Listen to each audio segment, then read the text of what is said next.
Hello everyone, मेरा नाम अनमोल है। बात करते हैं आज के डीएफडीएम करंट एनर्जी की। तो एनर्जी से पहले मैं आपसे एक चीज़ बोलूँगा कि आप प्लीज़ मेरे चैनल को सब्सक्राइब कर लें, ताकि डेली अपडेट आपके पास टाइमली पहुँचती रहे और आपकी लाइफ में क्या हैपन हो रहा है उससे आप अपडेटेड रहें। तो आज मैं बात करता हूँ फर्स्टली डीएम साइड की, कि डीएम साइड में क्या चल रहा है। एक्चुअली देखिए, डीएम साइड में एक ऐसा सिनेरियो चल रहा है कि डीएम को पिछले कुछ टाइम से कंटिन्यूसली सोल सॉक, ट्रिगर्स, टावर मूवमेंट ये सब दिए जा रहे हैं बहुत ही लार्ज अमाउंट में। डीएम को क्या लग रहा था कि जो उनका कंफर्ट जोन था, उनकी फैमिली थी, उनके दोस्त थे, उनकी सराउंडिंग थी, अगर वो मैरिड थे तो कार्मिक हस्बैंड वाइफ या जो कुछ भी थे, तो उसमें ना वो बहुत ही ज़्यादा अपने आप को एडजस्ट फील कर रहे थे। और अभी जो उनके साथ ये हैपन हो रहा है उसको लेकर वो इतना ज़्यादा परेशान है कि वो एक्सेप्टेंस मोड में आ ही नहीं पा रहे हैं उस चीज़ को लेकर के। उनको अल्टीमेटली ये अभी नहीं समझ में आ रहा है कि उनके साथ जितने भी रिलेशन हैं वो सभी के सभी ख़त्म हो जाएंगे। एट लास्ट अगर उनकी लाइफ में कोई बचेगा तो वो होगी केवल और केवल उनकी डीएफ और उनके डिवाइन। अभी वो इसी चीज़ों से बहुत ज़्यादा परेशान चल रहे हैं और कहीं ना कहीं कारण डीएफ को मानना है कि तुम्हारी वजह से ऐसा हो रहा है। ये उनके ईगो के चक्कर में भी हो रहा है, बट ईगो जो है वो धीरे धीरे ब्रेक हो रही है डिवाइन के द्वारा। ऐसे टावर मूवमेंट और अलग अलग सोल सॉक उनके लिए प्रिपेयर करे जा रहे हैं। यहाँ पर जो डीएम की सबसे बड़ी कमी देखी जा रही है वो है उनका एक्सेप्टेंस मोड में ना आना, चीज़ों को लेट गो ना करना, चीज़ों को पकड़ करके रखना। उनको लगता है कि मैं सब कुछ एक साथ बैलेंस कर लूँगा, और उनकी सोल में इस टाइम इतना ज़्यादा पेन हो रहा है, इतनी उनकी हालत ख़राब हो रखी है कि ये चीज़ डीएफ साइड को भी देखने को मिल रही है। डीएफ बॉडी में आपको फीवर, फुल बॉडी पेन, आपके थ्रोट में प्रॉब्लम, आपको बोलने में दिक्कत, आपके टूथ में पेन हो सकता है। इसके अलावा जो आपका स्टमक है उसमें बहुत ज़्यादा इम्बैलेंस हो सकता है।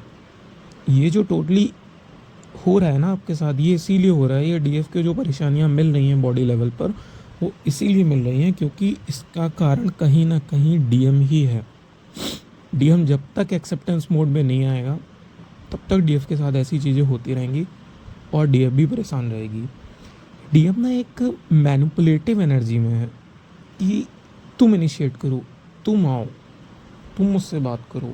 अगर डीएफ ऐसा नहीं कर रही है तो वो टेलीपैथिकली मैनिपुलेट करने की कोशिश कर रहे हैं, उनके माइंड को परेशान करना है। लोगों को ये डाउट आ रहा है कि ये मुझ पर डेविल अटैक हो रहे हैं, लेकिन ये डेविल अटैक नहीं है, ये डीएम का मैनिपुलेशन है कि तुम आओ मेरे पास, तुम इनिशिएट करो। और उनके मन में एक डीएफ के लिए गुस्सा भी है कि अभी तक जब सब कुछ मेरे साथ सही चल रहा था, तो अभी तुम जब हो तब ऐसा क्यों हो रहा है मेरे साथ कि धीरे धीरे करके सब लोग मेरे से छूटते जा रहे हैं। देखिए, जैसी डीएफ की कंडीशन हुई थी ना कि डार्क नाइट ऑफ सोल के बाद जब आपकी एसेंशन पे आप आए थे, तो आपको धीरे धीरे करके एक एक चीज़ों से हटाया गया, दूर करा गया, आपके सारे ब्लॉकेजेस रिमूव करे गए, जो आपके रिलेशंस थे उनसे आपको दूर करा गया, और एट लास्ट आप पहुँचे कहाँ पर? डिवाइन के पास। और अगर कुछ बचा तो केवल डिवाइन और आपका डीएम। अभी सेम सिनेरियो जो है वो डीएम के साथ रिपीटेड हो रहा है, लेकिन डीएफ होती है वो स्पिरिचुअल होती है, वो जल्दी जर्नी को एक्सेप्ट करती है तो उसे प्रॉब्लम कम होती है। लेकिन जो डीएम होते हैं वो ज़िद्दी नेचर का होता है, और इस ज़िद के चलते उनको ये सभी प्रॉब्लमें फेस करनी पड़नी है। डीएम साइड एक सिनेरियो में आपको और बताता हूँ कि डीएम अभी क्या चक्कर चल रहा है, कि डीएम जो है ना वो बिल्कुल शांत है, इधर डीएफ भी शांत है, और दोनों इस वेटिंग जोन में हैं कि कौन इनिशिएट करे। डीएफ परेशान नहीं कर रही है डीएम को, लेकिन डीएम जो है वो डीएफ को टोटली मैनिपुलेट कर रहा है कि तुम आओ मेरे पास, मुझसे बातें करो, सब कुछ करो, मैं सब कुछ ठीक कर दूंगा। देखिए, डीएम जो है ना वो जर्नी को एक्सेप्ट कर चुके हैं, जान चुके हैं जर्नी को, लेकिन उनके माइंड में कहीं ना कहीं ये लगता है ना कि मुझे इनर वर्क करना ही नहीं होगा। जैसे डीएफ को लगता है ना कि जब मैं इनर वर्क करूँगी तो मेरी अवेकनिंग होगी, मैं हाई लेवल पे जाऊँगी और डिवाइन से मेरा कनेक्शन बनेगा और डीएम भी अवेकन होता चला जाएगा। लेकिन डीएम साइड अभी अपोजिट से फेस चल रहा है। डीएम को क्या लग रहा है कि मैं इनर वर्क नहीं भी करूँगा, मैं जाऊँगा एक एहसान करूँगा डीएफ पर, उनसे बात करूँगा और वो मान जाएगी, सब कुछ ठीक हो जाएगा, नॉर्मल हो जाएगा, मुझे कुछ भी करने की ज़रूरत नहीं है। और डिवाइन उनको इसीलिए इतने सोल सॉफ्ट गर्स और ये सब दे रहे हैं कि तुम्हें भी अपने लेवल पर वर्क करने होंगे, तुम्हें भी रिस्पॉन्सिबल बनना होगा, तुम्हें भी एक्सेप्टेंस मोड में आना होगा। क्योंकि जब तक एक्सेप्टेंस मोड नहीं आएगी वो चीज़ें इक्वली फॉरवर्ड नहीं होंगी, कहीं ना कहीं वो आपके ब्लॉकेजेस बनेंगे ही बनेंगे। और जो ये डीएम का ईगो है इसको भी हर तरीके से तोड़ा जा रहा है।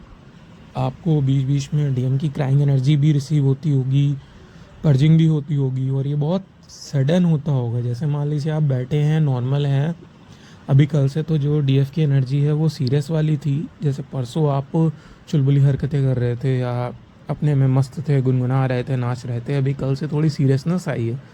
लेकिन बीच बीच में क्या होता है कि एक ऐसी एनर्जी आपको छू के निकल जाती है कि आप मिस करने लगते हैं। आपके सामने ऐसी कोई चीज़ ला दी जाती है कि आप डीएम को याद करने लगते हैं, डीएम को मिस करने लगते हैं, इस टाइप से। और इस टाइम जो डीएम और डीएफ दोनों हैं वो अपने करियर पर बहुत फोकस्ड है, करियर ओरिएंटेड हो रखे हैं, अपने मनी पे वर्क कर रहे हैं और चीज़ों को ठीक करने की टोटली कोशिश में लगे हुए हैं। और डिवाइन की तरफ तो डीएफ बढ़ती ही चली जा रही है। अब बारी है टोटली डीएम की, क्योंकि जब तक डीएम उस सेम लेवल पर नहीं आएंगे ना तब तक वो हारमोनियस स्टेज यूनियन वाली बनेगी ही नहीं। आपको पहले यूनियन से पहले तो आपको हारमोनियस यूनियन करना होगा ना, देन आफ्टर आपका यूनियन होगा। तो उस हारमोनियस यूनियन के लिए भी डीएम को भी एक्सेप्टेंस मोड में आना होगा, सरेंडर करना होगा। तो मैं आपसे यही बोलूँगा कि डीएम के लिए 5D लेवल पर आप उनको एनर्जी सेंड करें ताकि उनके अंदर जो सोल में पेन हो रहा है उससे उनको थोड़ा रिलीफ मिले और वो अपनी जर्नी में आगे बढ़ सके, स्टक ना हो चीज़ों को लेकर के। हालांकि डीएम भी बहुत कोशिश करते हैं कि सारी गाइडेंस को फॉलो करें, डिवाइन को टोटली सरेंडर करें, लेकिन फिर वही है कि कहीं ना कहीं ईगो आ जाता है और उनके मन में डाउट आ जाता है कि ये जो सब कुछ हो रहा है ये सच में ऐसा कुछ होता भी है या इल्यूज़न में मैं हूँ। जैसे डीएफ साइड होता था ना स्टार्टिंग में कि ट्विन फ्लेम जर्नी का सब कुछ पता है, लेकिन मन में कभी कभी डर आ जाता था कि सच में ये जर्नी होती है या नहीं होती है, सच में डीएम डीएफ होता है या नहीं होता है। सेम चीज़ अभी डीएम साइड चल रही है। और अगर नंबर्स की मैं बात करूं तो नंबर्स में आपको मिरर नंबर दिख रहे होंगे और डुअल नंबर दिख रहे होंगे, जैसे 11, 22, 44, 333, 444, 555। हाँ, क्योंकि ये 6 पोर्टल चल रहा है तो जिनकी भी एनर्जी इम्बैलेंस हो रही है उनको 69 नंबर बहुत दिख रहा होगा और उनसे यही उनको सिग्नल दिया जा रहा होगा कि आप टोटली अपना इनर वर्क करें, अपना चक्रास करें और अपनी एनर्जी को बैलेंस में लेकर आएँ। तो यही अभी तक की करंट एनर्जी थी। लास्ट में मैं डिस्क्रिप्शन बॉक्स में अपना इंस्टाग्राम पेज का लिंक दे रहा हूँ। आप जिस किसी को भी जर्नी रिलेटेड गाइडेंस लेनी हो आप उसमें डीएम करके कांटेक्ट कर सकते हैं। Thank you so much, God bless you.